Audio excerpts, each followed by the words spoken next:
let's say you want to sort out your room and beautify it, because the beauty is also important. And let's say that all you have is just a little room, like you're not rich, you're poor. And you don't have any power, that's another thing. But you've got your damn room, and you've got this space right in front of you, you know, that's a part of the cosmos that you can come to grips with. If it doesn't serve your purposes, you will be unhappy and not happy in the room, because the way that we perceive the world is as a place to move from point A to point B in. And then if the place that we're in facilitates that movement, then we're happy to be there. And if the place that we're in serves as an obstacle to that movement, then we're unhappy to be there. Et tous les jours, c'est comme ça. Quand vous voyez la saleté, c'est là où il y a ces expatriés là avec leur saleté, leur carton, tous les déchets qui sortent de leur magasin, on entasse ça là. Et puis ici là, quand les gens passent, ils jettent les saletés partout. Et puis quand les chiens viennent aussi, ils dérangent la poubelle. Voilà pourquoi la poubelle est comme ça, comme vous avez vu là-bas. Nous sommes dans le cadre de la journée citoyenne, étant donné qu'elle est instituée désormais dans notre République. Donc la jeunesse auvergnoise, par ma voix, nous nous sommes retrouvés ici aujourd'hui. What if there's a way to leverage Libreville's relatively large youth population and mobilize them over social media using a technique called gamification. Gamification. So what is gamification? Gamification is the craft to take all those fun and exciting elements of games and pouring them into boring, non-game context. Things you have to do, but you don't necessarily want to do. This project is basically in 3 phases. Phase 1, we will launch a media blitz, mostly social media. Currently, most people in Libreville are using WhatsApp and they're using Facebook and a little bit of YouTube. So the plan is to make a series of compelling short videos to get people in the mindset that Libreville can potentially be a clean place.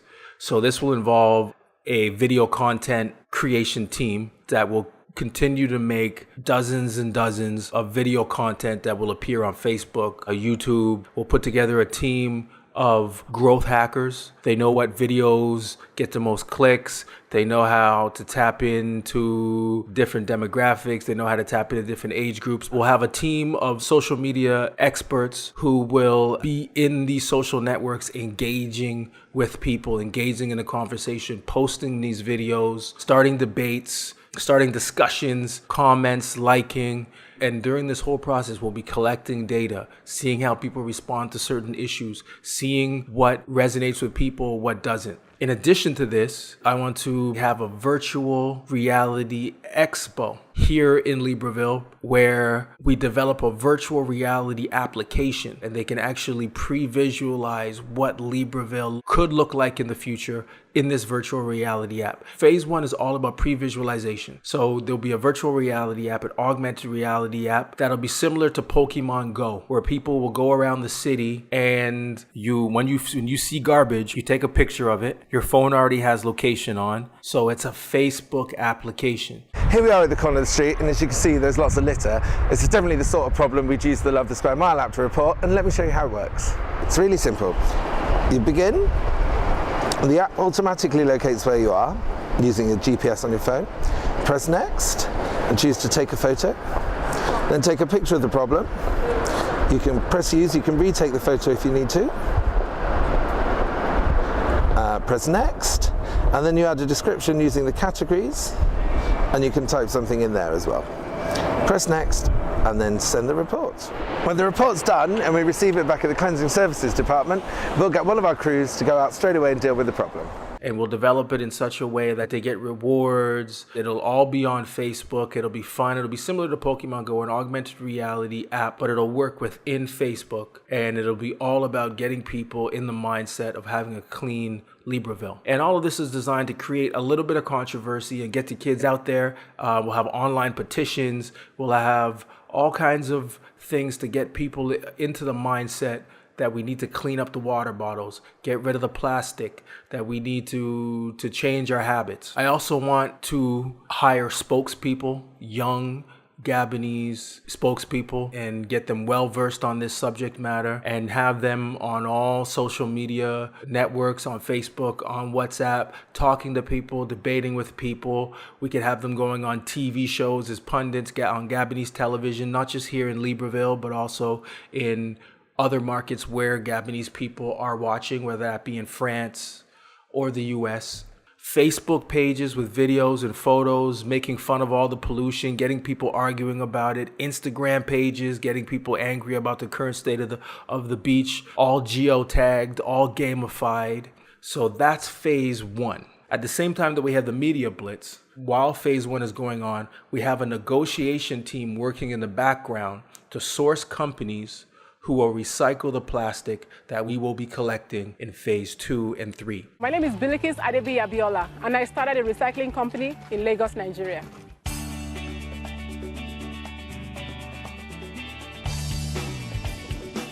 Her startup has only been operational for about a year and a half, and it's already overflowing with recyclable waste that she's collected.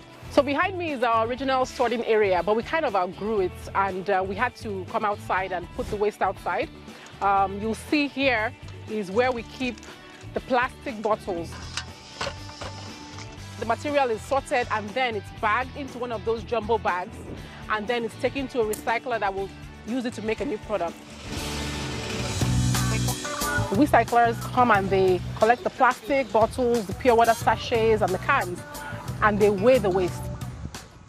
Then the recyclers give people points that can actually be exchanged for rewards. In addition, we will have another team doing research that will be used to publish scholarly reports, white papers, and create more video content. These reports will be submitted to experts in order to garner more support, get feedback from them, find out what we're missing. We'll send drafts to different professors and environmentalists.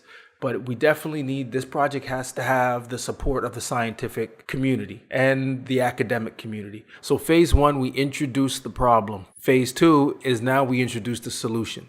So phase two of this plan involves slowly testing the plan and perfecting our strategy by doing a series of dry runs in the form of one-off sponsored cleanup events on the beach. These will be fun events with music, refreshments, where we will be doing garbage collection drives. This is where we test to see what works and what doesn't. It will be an opportunity to train volunteers, educate the public, and create goodwill in the community while continuing to increase the buzz around the idea of having a clean city. We're gonna make it something fun, exciting, and competitive, announce it on all the channels, get people hyped to get out and clean the beach, but it's just a test run. We've already started attracting sponsors, so now we have to prove to them that we can get the people. Any logistical glitches, we're gonna find them out with these one-off events. We'll be providing all kinds of prizes. Like I said, the entire process will be gamified. There'll be leaderboards and points and rewards, and the sponsors will provide prizes, and the prizes will be lucrative enough to make people go out of their way to come down and help clean the beach. But they'll be difficult enough to acquire to force the people to have to keep coming back. We'll have a team that does marketing analytics from phase one, so we'll know already what these kids want, and then we'll figure out through the sponsors how to get it to them. So if you're a kid and you realize, oh my gosh, I'm 5 points away from getting the prize that I want, that's your incentive to come down and clean the beach. So we took something that would normally be considered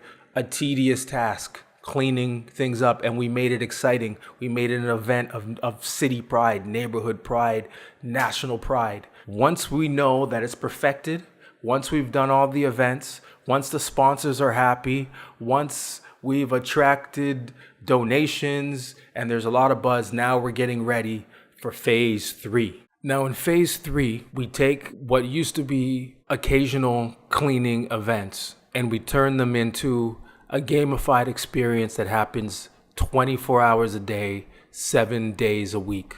People are given incentives provided by the sponsors to get out there and not only identify areas around the city that have garbage, that are strewn with plastic. It's organized, it's branded, but it's gamified. in such a way where we create incentives where every day, all day, people are looking for ways to beautify the city. So we will have a team of experts who understand social media, who understand what is trending, and they'll be able to alter the game and plan it in such a way that the stakes keep getting raised every single week. There's new challenges and it gets more and more difficult and the prizes get more lucrative. The participation actually increases. And there are experts who understand how to create these sort of experiences. We intend to recruit those experts to create the proper algorithms, to create the experiences, to create the rules and the parameters of the game, create an app within Facebook that the kids of Libreville will be using. So one of the reasons why games are so powerful, why they have such an effect on us, is a concept called intrinsic reinforcement. And here's how it works. Anytime you challenge yourself to something, anything at all, it doesn't matter how big or how small, and then you achieve that thing, your brain secretes a magical little bit of dopamine, which is a pleasurable chemical. It feels really good, right? So challenge achievement, that feels good. Now, it turns out that a researcher, a neuropsychologist named Ian Robertson, has also coined this concept called the winner effect. So the more you do this challenge achievement pleasure loop, the more dopamine and testosterone is secreted in your brain, the more you want to do it. So the more you succeed, the more you want to succeed. And that dopamine testosterone changes the way our brains are actually structured. So people who go through these gaming experiences doing this challenge achievement loop over and over again want to do that more and more. Combined with the fact that they're already motivated and excited and they feel like they're part of a movement regardless of the incentives, but the incentives will ensure that this project continues, getting them to do this not just on the beach, but in their neighborhood. And they're broken up into teams based on their neighborhood, based on their age group, one school versus another school. All of this data will be accumulated during phase 1 and will be used to create the game itself, to create the citywide competition. We'll do more research to figure out the best combination between keeping it fun and cooperative, yet competitive enough to make it dramatic and exciting. During phase 2 and 3, the garbage will be sent to a sorting facility where the plastics will be separated. That's from the home, the people in town. The first one we put here. After this one, we send this to personal for the washing. From there, put inside this one. Make the clean well. After cleaning, put the sun after. In order to dry. After washing, come at the soul. The revenue that we generated from selling the plastic will help fund this project for the following year. Our objective is to become less reliant on sponsors and donors. So I look forward to hearing your feedback and I look forward to getting your support.